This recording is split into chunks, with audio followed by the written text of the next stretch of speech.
Salutations, je suis Kamao. Aujourd'hui, je vais aborder un sujet dont beaucoup parlent à voix basse, mais qui mérite d'être mis en lumière, l'existence des femmes de nuit. Tout comme les maris de nuit, ce phénomène spirituel est une réalité qui touche de nombreux hommes. Beaucoup en souffrent sans le savoir, en pensant qu'il s'agit de simples rêves ou d'un tempérament sexuel particulier, alors qu'en réalité, ils vivent sous l'emprise d'une entité invisible qui aspire leur énergie et détruit leur équilibre intérieur. Une femme de nuit peut se manifester de 3 façons principales. Elle peut être l'esprit d'une défunte qui, au lieu de rejoindre la lumière, erre dans l'astral et cherche à se nourrir de l'énergie des vivants.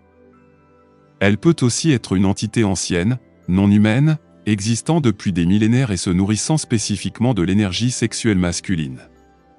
Enfin, elle peut être une création de l'homme lui-même, à force de pensées, de désirs désordonnés, d'habitudes de stimulation compulsive et d'émotions mal canalisées, une forme pensée se densifie et prend vie, devenant une entité autonome attachée à lui. La sexualité, chez l'homme, est profondément liée à la vitalité. Le sperme n'est pas seulement un liquide physique, il est une concentration d'énergie vitale, un feu créateur. Lorsqu'un homme est lié à une femme de nuit, cette énergie est captée, détournée et utilisée par l'entité. L'homme se vide peu à peu, même si extérieurement il peut sembler fort. Chaque rapport, qu'il soit dans un rêve ou dans une union énergétique subtile, devient une perte d'énergie pour lui et un gain pour l'entité. Le premier signe est l'apparition de rêves érotiques répétés. Ces rêves sont si intenses que l'homme peut ressentir des sensations plus fortes encore qu'avec une femme réelle. Au réveil, il se retrouve épuisé, parfois avec des traces physiques d'éjaculation. Ce n'est pas anodin. Cela signifie que l'entité est venue se nourrir durant son sommeil.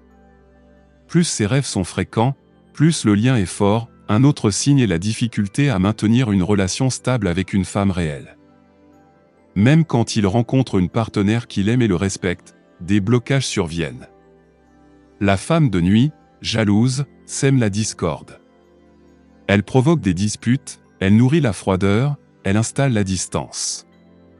L'homme finit par saboter inconsciemment sa relation, et souvent, il se retrouve seul, incapable de construire une famille stable. Beaucoup d'hommes touchés par ce phénomène deviennent hyperactifs sexuellement. Ils multiplient les conquêtes, séduisent facilement, mais ne trouvent jamais de satisfaction durable. En vérité, ils sont poussés à vider les femmes qu'ils rencontrent afin de récupérer l'énergie nécessaire pour nourrir encore l'entité qui les habite. Ce cycle sans fin les laisse vides intérieurement, même après des expériences répétées. Peu à peu, des dépendances s'installent.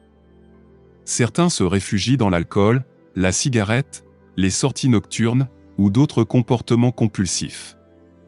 Ils croient y trouver du plaisir, mais en réalité ce sont des moyens inconscients d'entretenir le lien avec la femme de nuit. Leur vitalité baisse, leur concentration diminue, leur aura se fissure.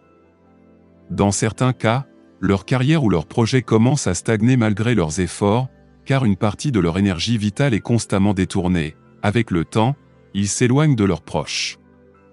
Leur relation avec leur famille s'effrite. Ils recherchent la compagnie d'autres hommes qui vibrent dans le même style de vie, qui enchaînent eux aussi les expériences superficielles. Ensemble, ils forment des cercles énergétiques où les entités trouvent encore plus de matière pour se nourrir. Un autre signe frappant est l'attrait pour des pratiques ou des symboles sombres. Certains hommes développent un goût prononcé pour des tatouages portant des symboles lourds, sans savoir vraiment pourquoi ils les choisissent. Mais en réalité, c'est l'entité qui influence leur choix pour sceller le lien dans leur chair. On remarque aussi que ces hommes développent une répulsion envers les lieux de lumière. Ils se sentent mal à l'aise dans les églises, les mosquées, les temples, ou évitent les prières sincères. Leur esprit se détourne de tout ce qui pourrait affaiblir l'emprise de la femme de nuit. Dans certains cas, ils se moquent même des pratiques spirituelles ou les rejettent avec agressivité. Mais en vérité, ce n'est pas leur cœur qui parle, mais l'entité qui vit à travers eux. Ces hommes dégagent une aura de séduction très puissante. Beaucoup de femmes autour d'eux ressentent une attraction irrésistible. Ce n'est pas seulement leur charme ou leur physique, c'est une énergie magnétique, amplifiée par la femme de nuit. Elle utilise l'homme comme un aimant pour attirer d'autres femmes et prélever encore plus d'énergie. C'est pourquoi certains hommes paraissent avoir une chance insolente avec les femmes, alors qu'en réalité, ils sont esclaves d'une entité qui orchestre ces rencontres pour se nourrir. Avec le temps, l'homme commence à ressentir un vide intérieur. Il peut avoir de nombreuses expériences, mais aucune ne lui apporte la paix ou l'épanouissement. Il se sent fatigué, vidé, insatisfait. Ses relations échouent les unes après les autres. Il devient parfois cynique, pensant que l'amour n'existe pas ou qu'aucune femme ne peut le combler. Mais en vérité, c'est la femme de nuit qui le prive d'une véritable union. Dans les cas les plus avancés, on observe des symptômes physiques et psychiques. Insomnie, sensation d'oppression la nuit, difficultés respiratoires au coucher, ou encore des cauchemars où il sent une présence féminine qui vient s'imposer à lui. Certains entendent même des voix ou ressentent des caresses alors qu'ils sont éveillés. Tout cela est la manifestation claire d'un lien spirituel fort. Le plus dramatique est que ces hommes, peu à peu, perdent leur force créatrice. Ils avaient des rêves, des projets, mais tout s'effrite. Ils étaient brillants, mais deviennent médiocres. Leur lumière intérieure s'éteint. Ils deviennent l'ombre d'eux-mêmes. Car chaque nuit, leur vitalité est pompée par l'entité. Il est essentiel de comprendre que la femme de nuit n'est pas une métaphore. C'est une réalité spirituelle. Des hommes à travers toutes les cultures et toutes les religions en ont parlé. Ignorer les signes, c'est se condamner à vivre sous emprise. Mais reconnaître ces signes, c'est déjà commencer à reprendre le pouvoir. Aucun homme n'est condamné à rester esclave d'une femme de nuit.